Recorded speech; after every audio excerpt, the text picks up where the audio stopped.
Welcome everybody to our Tomb Raider spoiler review. We have literally walked out of the cinema.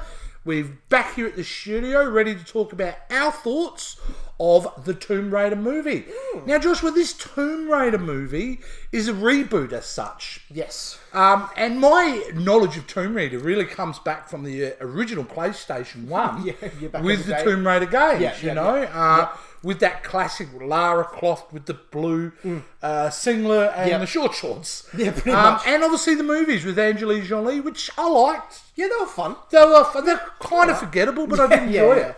Yeah. But you, Joshua, being a millennial, your big exposure to Tomb Raider was the reboot of the game. Yes, which came out in 2013. So that was 5 years ago now. I did also play some of the earlier games. They did make some for the Xbox 360 and PlayStation 3, I think, where it was very similar to the original games. And the biggest differences between the reboot and the old games was mainly the fact that in the old games, Lara was very strong and she was doing backflips and shooting people and whatnot, and she was very intelligent and she knew what she was doing. Like in the reboot, she pretty much just finished university and she has never ever killed anyone or gotten into any action before. Oh, so the game itself was an origin story. Yeah. Oh, well, that's pretty interesting. much how she starts out. Like, she's never fought anyone. I've never killed anyone. She's never done anything out of the ordinary of what like a normal university All right, person well, would let's do. segue into the movie that we've just seen. Like I said, I had zero expectations walking into this film.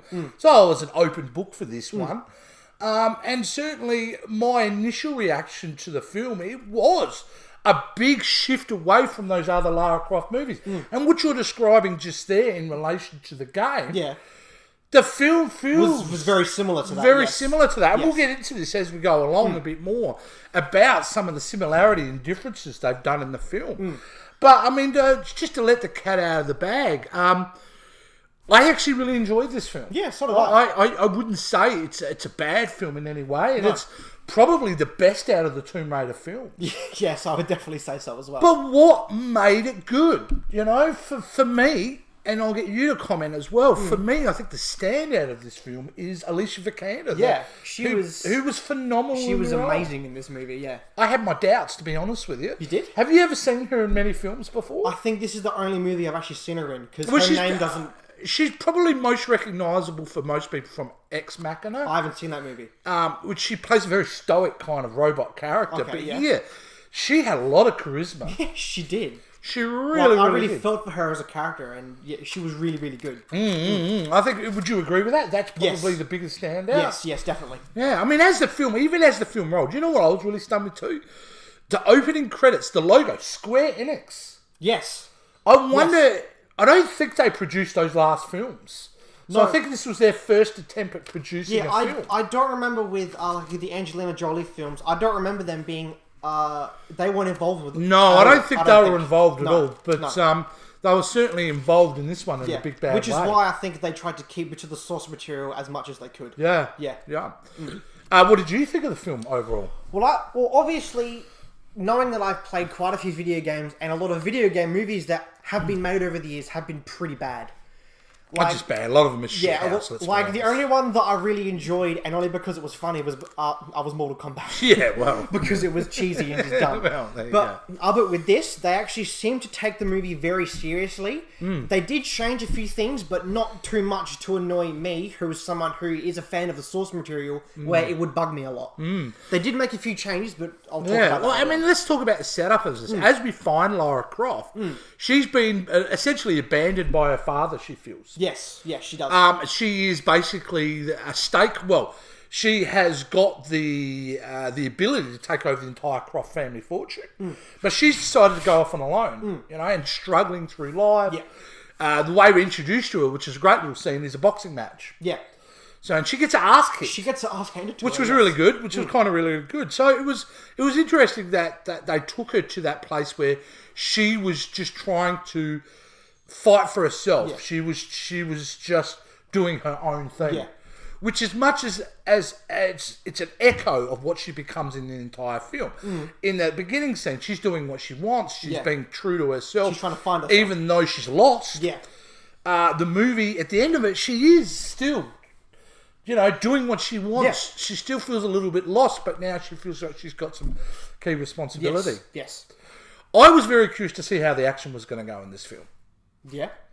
Because that boxing scene, a lot of it reminded me of Bourne Identity. The camera was moving everywhere. There was a million cuts. Very shaky camera to make it And seem I'm like thinking, it's very no, at this point, I'm a little bit worried. But they came back in a big bad way with the fox hunt. Yes. A great little action That scene. was Josh. cool. Did you enjoy that? I did. That wasn't in the games at all, but that was a good addition to the movie. I was like, wow, they're actually having like a massive bike race. Throughout the city. Yeah. It was actually pretty cool. I did enjoy that. Yeah, which is great. And she drives over a cop car. And she ends up in jail. And then you get introduced to Anna. Yeah. Now, I got to say, this is where the film starts to have real problems with the plot. All right? I knew instantly that she was the villain.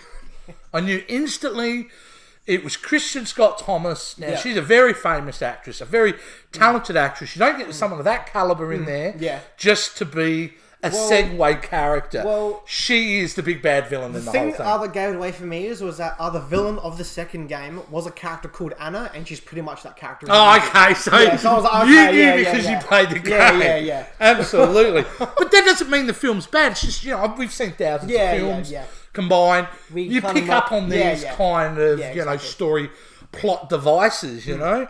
But, and I found my negative of this film is I did find... I knew everything that was going to happen before it happened. Yeah, it was pretty... Not half an hour in advance, but as certain things transpired, you went, oh yeah, now that's going to happen. Yep. Now this is going to happen. Which is very commonplace. Yeah, it makes sense. The biggest shock, the only time I felt I was shocked, and I really liked it, and one of my favourite scenes of the movie is actually a fight in the rain when she's trying to hide, and a guy chokes her from behind. Yeah. And she ends up killing him. Yeah.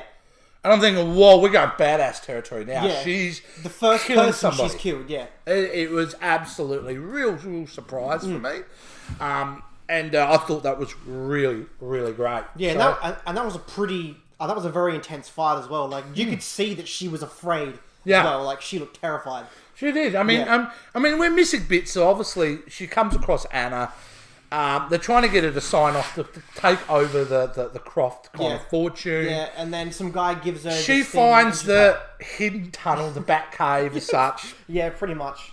Finds all this stuff and basically ends up on a boat. Now, here's the other problem I've got, all right? What was the name of the guy at the Chen, wasn't it? The guy that she goes to Hong Kong to meet. Yu Chen? Lu Ren, I think. I keep thinking of Wu-Tang. It probably sounds racist, but I don't mean it to be. I think it was Lu Ren or Lu Ren or something like that. Kylo. It was Kylo Ren. Yeah, we'll go with that. Either way, she meets up with Kylo Ren and instantly they've got this rapport. Like, there was no real development in their relationship. They were, like, instantly best buddies. Yeah, I was like, oh, hey, man. Who were willing to die for each other. Yeah. It was a bit of a stretch, you know? Yeah. But, I mean, even that boat action scene to get on the island before she kills that guy was actually quite a good scene, too. Well staged. That was also in the game as well. That was in the game as well. Yes, she wakes up, the boat's being destroyed, she almost drowns, and then she jumps off the boat, she passes out, and then wakes up. Okay, well, let's just get into it. What is the same as the game? For someone who was right into Tomb Raider games, what are some of the key scenes in the film that they've literally taken from the video game? The boat scene, I look at the start, is very similar. The scene on the plane where she gets into it, the scene where she jumps onto the plane and then is inside the cockpit and then reaches for the parachute. The old World War II plane at the end of the waterfall. Yeah. Okay. That's pretty much shot for shot where she grabs it, falls through, and then crashes through trees and hits the ground. Brilliant. Yeah. Other than that, there wasn't... For me, the only time because I only knew the game, I'd come and see you play occasionally, was the bow and arrow. Yeah, the bow and arrow and the pickaxe are very big additions in the game. Yes. What about some of the changes? I mean, this film is very much about her father. And as this is a spoiler review, and it's been plastered all over the video before you watched it, was the fact that the father... in the second half of the film, is one of the primary characters. Yes. But I believe it's not exactly right in the game. He was dead in the game. He's absolutely dead. He's gone. He's gone. That's it. She goes to the island to kind of look for him. Because first of all, she finds out about Himiko, who was the sorceress in the movie. But which she is from the game. Oh, okay, that was that going is to from the ask game you. as well. So that, Yeah. yeah, okay, fair enough. Yeah, but like in the game, he's dead. Okay. Yeah. So she goes looking for him, and she doesn't believe she doesn't really believe him about all of the supernatural Mumbo Jumbo. Yeah. She's very like, no, Cynical. you're an idiot. So you're still talking about the game at this the game, point? yeah. So I think so in the game, I think she's pretty much going to the island to try to see Wow. if he was right. Right, so that's what I didn't understand. So they've literally even taken the main plot is Yeah. from the game. Yeah. Right, the actual thing that they're looking for, Yeah. the Himiko was in the MacGuffin, game. as they like Yeah. to call it. Yeah. Oh, that's really interesting. Yeah. Okay. Look, characters are really good. I thought Dominic West, who can sometimes... Look, I'm a fan. He came from one of the greatest TV shows ever, The Wire. But sometimes you put him in a film and he's a bit rough. Jigsaw from Punisher Warzone, anyone? But he was really good in this as well. Yeah, I thought he was a really good addition. Yeah. The villain, Walter Goggins. I love me some Walter Goggins. You know, he was serviceable in this film. He was okay. He was very much a one-note He villain. played his part, but there wasn't really like, oh yeah, whatever. Yeah, he wasn't the strength of the film, no. which again is Alicia Vikander playing Lara Croft. She Really, was, oh my God, surprisingly, just really fit the role well. So, which I thought was really good. You know, another problem I had with this movie, and I don't want to get too much negatives because overall it is a fun experience for the movies, is I thought the moment she decides, you know, after she's in the cave with her father, her motivation, I didn't quite feel the build-up of her going, screw it, I'm just going to go and wipe them all out. He's in the cave with her, they're talking about things, it's a bit of an emotional scene, and all of a sudden she's grabs that bow and arrow and she's bolting in, she was taking out the baddies. I didn't really understand her, I didn't get that jump. I didn't I thought it was a badass scene. Yeah, well she But I emotionally wasn't invested with that character at that point, which I think was a bit of a missing point. Look, for someone who liked the old Tomb Raider films, I thought they got the puzzles better. Yes, I really did enjoy the cryptic clues that she had to get into. You know? The puzzle solving was also a big part of the game as well. Yes, That's good. Yeah, well, it's always been a big part of Tomb Raider, the yeah. character. Yeah. In the 90s versions of the game. So I thought it's really good. There's one thing that really bothers me about the finale of this film, which is a good finale. Right, so you open up this crypt with this, what's it, Himiko? Himiko. Open up, you find out that this spiritual supernatural thing isn't real, which is wrong from the game. Which is different from the game, she's a character who carries a disease gene. Yeah. And you find out when they touch it, they all start to disintegrate and all that. Yes. The father gets it, right? Yes. So the father puts a belt over his arm. She picks up a pickaxe. I know what you're going to say. Like, when you're Walking Dead the shit out of that, cut off his arm. Like just Herschel it? Herschel it. That's perfect. Yeah. And then just drag his ass out. Yeah. But that obviously wouldn't have made her climactic. No, that doesn't... Yeah, exactly. Yeah. Did you get a bit of Indiana Jones and the Last Crusade out of that? Especially when they're walking in those things and it starts to fall away and the spikes coming out. Yeah. It felt very much like... well, it is a treasure hunting The Last movie, Crusade. So I did get some Which is good, though. Which I'm not saying that as a negative. It worked within this film. So, I mean, overall, I got to say, it's a film that I wouldn't have necessarily thought it was going to be as good as it actually was. So I'm very interested to see how this film is going to perform over this weekend, especially in America. I think it's projected to do a $23 to a $30 million opening weekend. I'll be really curious to see how it goes, because at the end of the day, it is a film I would absolutely recommend you go and see at the cinema. Yes, it is a very fun experience. It is. It absolutely is. I think especially the scope of it. We didn't see it in 3D. We did see it in what we call extreme screen, which is very large. Yeah. I don't think there would be any benefit in 3D. I think this film has been post-converted. Yeah.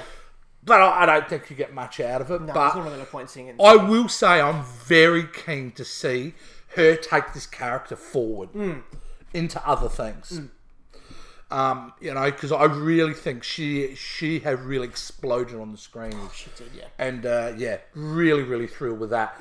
So overall, Joshua, would you say this is a film that you would go see at cinema? Would you go watch it on streaming? would you not bother going and see it? What would you say to the people out there who are not sure? I'd go and see it at the cinema. Absolutely. It is a very fun experience. Even if you haven't played the games before, you will still get a very fun experience from this movie. I think so too. I think you would absolutely get a, really enjoyable time. I hate using this term, but it is to turn your brain off at the door, go in and go with the roller coaster ride that it is. And it's good to see now in this current generation, with all obviously political correctness and everything, but as a character too, there was no love interest. No, I was Which worried was so about great. that. I was worried about that. So great to see her not need a man to save her. Yeah, because in the game there wasn't a love interest either, so I was worried that they were going to try to spin it as well. Like, she did have chemistry with him, but there was no... at all. So has Square Enix done what other gaming studios have failed to do? Yes. They've taken their property Yeah. and they've been able to transfer it to film and keep the heart and soul Yes, they have. in there. Yes. You would agree with that? Yes, Because you're the yes. gaming expert. They with did it. change quite a few things from the game. Like, the thing that kind of annoys me is that with Himiko, like in the game, she was a sorceress. Yeah. As a matter of fact, like in the game, I think she tries to transfer her spirit like into another Asian woman to come back to life. Do you think that would have worked in the film sense? I though? don't think so, no. And No, hence probably why they changed They it. got rid of a lot of the supernatural aspects and plus a lot of the Japanese World War II stuff in there. Yeah. Which I think if you're going to put that in the movie, it would have to be like a 3-hour movie. So Yeah. I understand why they did cut it. And this is a 2-hour film too, It is, guys. yeah. It runs a full 120, Yes. in 118 minutes it is Yeah, anyway. yeah, yeah. So no, absolutely fantastic. I go see this, guys. And actually, what are we saying? If you're watching this review, clearly you've probably You've already seen it already, it. yeah. So tell us what you thought of the movie, all right? And how you do that, guys, is you comment below, you like, subscribe, you share, you follow us on Facebook, talk to us on Twitter, and have a look at what we're doing on Instagram. All right, so until next time, get yourself off your ass into a cinema, and we'll see you soon. See you, dudes.